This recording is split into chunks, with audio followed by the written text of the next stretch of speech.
Connue pour avoir longtemps dirigé la société Miss France, Geneviève de Fontenay est décédée ce mercredi 2 août d'un arrêt cardiaque à l'âge de 90 ans.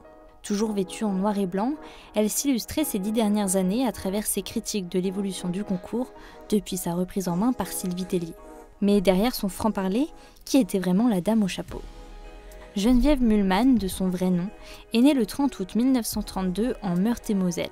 Elle rencontre en 1954 Louis Poirot, le père de ses 2 enfants. Il a 26 ans de plus qu'elle et il préside le comité Miss France. C'est lui qui lui permet d'intégrer la structure en tant que secrétaire général.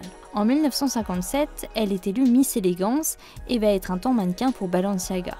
En 1981, son compagnon décède et 3 ans plus tard, le fils aîné du couple, Ludovic, se suicide dans son appartement. Après le décès de son compagnon, elle transforme le comité Miss France en société et prend sa direction. En 2002, Endemol rachète la société Miss France pour un peu plus de 6 millions d'euros et propose à TF1 l'exclusivité de la diffusion. Rapidement, la dame au chapeau et le géant européen de la télé-réalité entrent en conflit sur l'organisation du concours et de la cérémonie.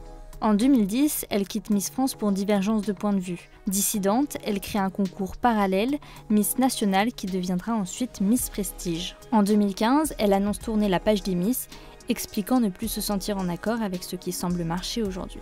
Je ne retrouve plus ce que j'ai connu pendant des années, parce que maintenant, comme je dis, les stars, c'est plus les jeunes filles qui se respectent, qui ont de la dignité. Ces dernières années, elle avait pris position contre l'homoparentalité, la gestation pour autrui, ou encore la possibilité qu'une femme transgenre soit candidate à un concours de beauté. Elle avait d'ailleurs été mise en examen en juin pour injure et incitation à la discrimination transphobe après avoir estimé qu'une Miss transsexuelle serait contre nature. Fervente défenseuse de la tradition, ses prises de parole faisaient de plus en plus polémiques ces dernières années.